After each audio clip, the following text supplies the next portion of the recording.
Hey, Pete here for Studio Live today, and in this GarageBand for iOS video, I'm going to be looking at what I think are the 10 features that I want to see in the next version of GarageBand on iOS. Let's go.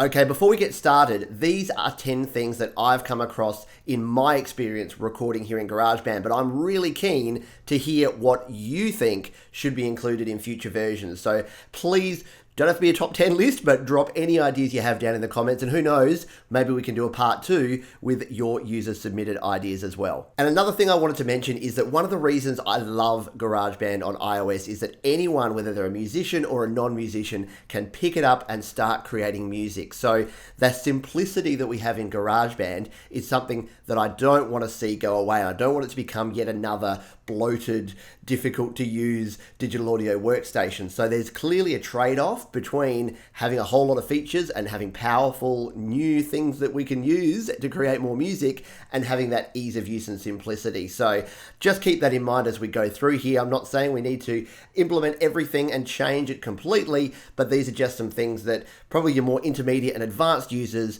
would be keen to see in a future update. Okay, so let's start the countdown, and we are going to do a countdown this time around. So we're going to go from number 10 down to number 1, with number 1 being the feature that, if I had to choose one, I would want that in version 2.4, the next version of GarageBand. So let's jump in with number 10.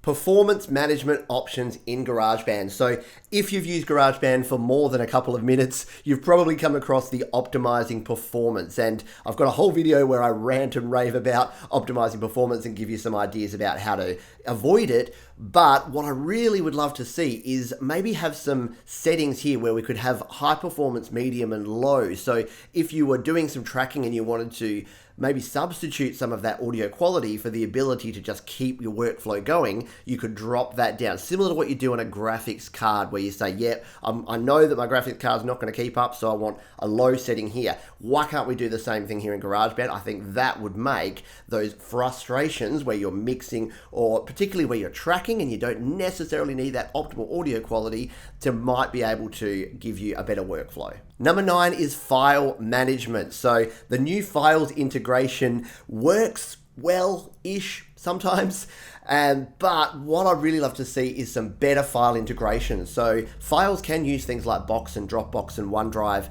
However, we can't actually save the GarageBand's file types and share those amongst other people and then bring them back into GarageBand. We can only use iCloud Drive as our storage option if we want to maintain that compatibility. And it's also not super easy to transfer between a PC or even a Mac and then back into GarageBand. So I'd love to see a little bit more work done on that file management integration in future versions. Number 8, and related to that, is collaboration.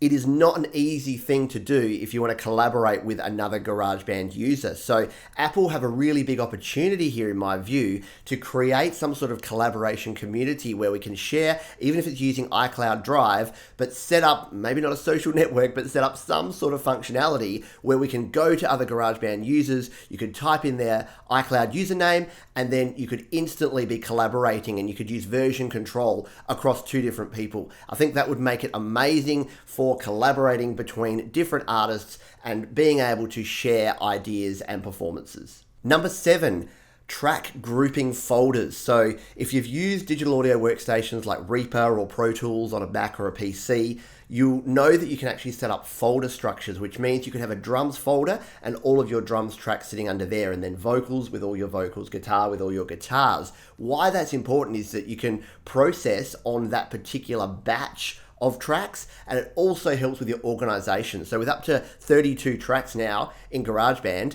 it can be quite messy scrolling up and down and finding where your tracks are. So the ability to have better organization through groups and folder structure in GarageBand, I think, would make workflow so much better. Number 6, and this is something that I use on my digital audio workstation on my PC all the time, and that is track templates. The ability to set up a template that is your basic starting point for all of your songs. So rather than having a completely blank project, if you know that on most of your tracks you're recording 4 guitars, 4 vocals, 2 percussion tracks, well then you can set up a template to actually have all those settings in place. And again, if you normally use a compressor on your vocals or particular EQ settings, then you can set those as well. You can kind of do that right now in GarageBand by saving a file and then using that file for all of your new projects, but it would just be great if there was a template structure that we could actually use to save in and then use for all of our projects. Number 5, and this is something that I'm sad about because in the latest GarageBand 2.3, with its iOS 11 integration,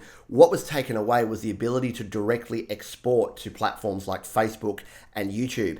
And a lot of users, a lot of you out there have been asking me why it got taken away and how can we actually work around it. And there are ways to work around it. You can use iMovie to export your track to, then create a movie file and then upload. But there's additional steps in there. What I would love to see is for GarageBand to just have a standard way to create a video file out of GarageBand. So even if we don't get those integration options back, maybe just a visualizer or some sort of background that we could have that could save out and export not only a WAV or an MP3 or an AIF, but some sort of MP4 file that we can then either add our own pictures to or have a default sort of stock imagery, something that's there that we can create a video file for, because so many people just want to finish their project and then get it shared out to Facebook or YouTube or Instagram. But there are some steps in there involved. So that is something that I think would make life a whole lot easier for those creating in GarageBand.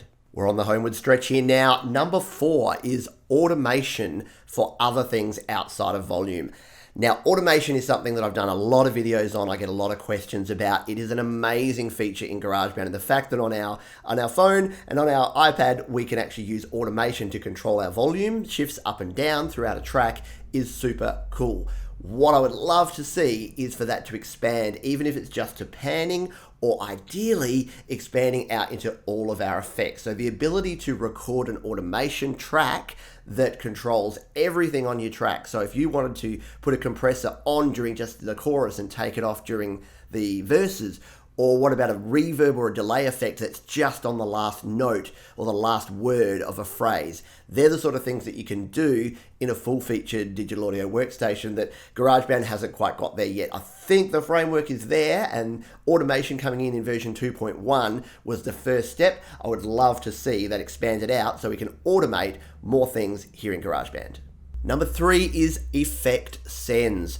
So in GarageBand, all of the effects that we place on our sounds have to be placed on the track that's actually recorded that we want that effect on. What a lot of other platforms can do is set up an individual track that is just the effect, and then we can send different proportions of each other track to that track. So imagine you could set up one track in GarageBand that's your reverb track, and then you put a bunch of your guitars over to there, a little bit of drums, and maybe just a tiny amount of your vocals. You could just point those all to that reverb, and then with that one reverb control, you can control all of those instruments.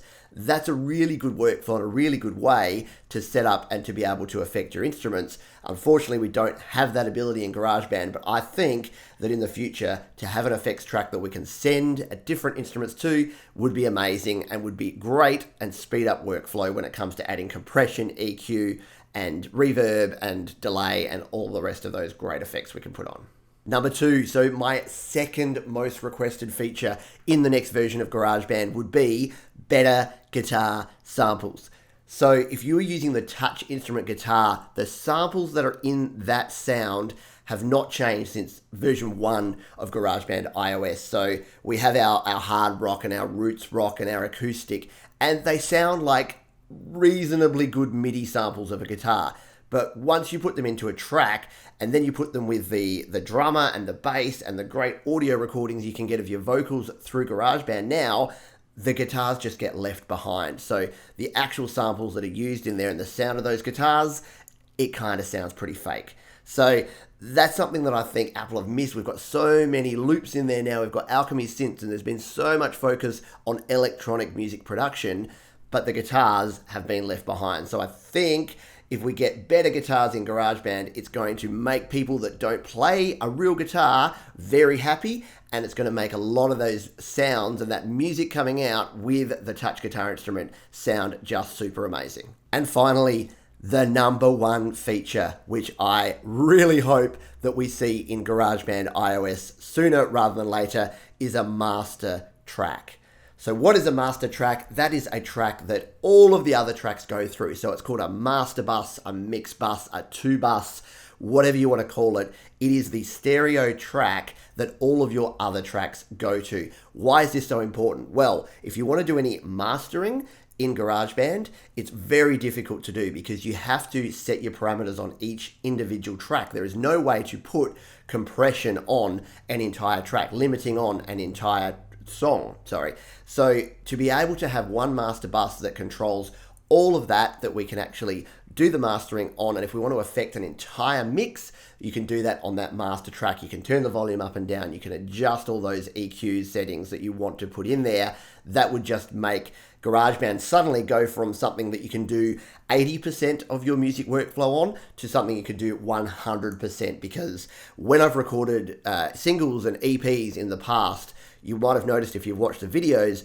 I do all of my recording and mixing in GarageBand, but it's that last step, that mastering process, that I can't do because I don't have that master track in there. So with a master track, I think GarageBand on iOS would be just the complete solution, and there would be no reason to step outside of your device to do anything in GarageBand. And that is it. So I hope you found this interesting. And as I mentioned at the start, if you have your own ideas, your own suggestions, features that you think should be in the next version of GarageBand, I would love to hear them. So drop them in the comments below, and who knows, there might be enough there that we can do a user submitted version of this video in the future. And I can't promise that all of these things will be in GarageBand, but it's kind of fun to think about it and to workshop these ideas and work out what we would love to see in future versions of GarageBand. So that is it for this video. For those who are subscribers and who've been watching this channel for a long time, thank you so much for your ongoing support. And if this is your first video or you're new to the channel, welcome, and feel free to check out the other videos. I've got nearly 100 of them focusing on all sorts of audio recording topics and a whole heap on GarageBand on iOS. So if you're into recording in GarageBand, you're definitely going to find something that you'll enjoy watching in the videos there. Until next time, I'm Pete for Studio Live Today, and I'll see you soon.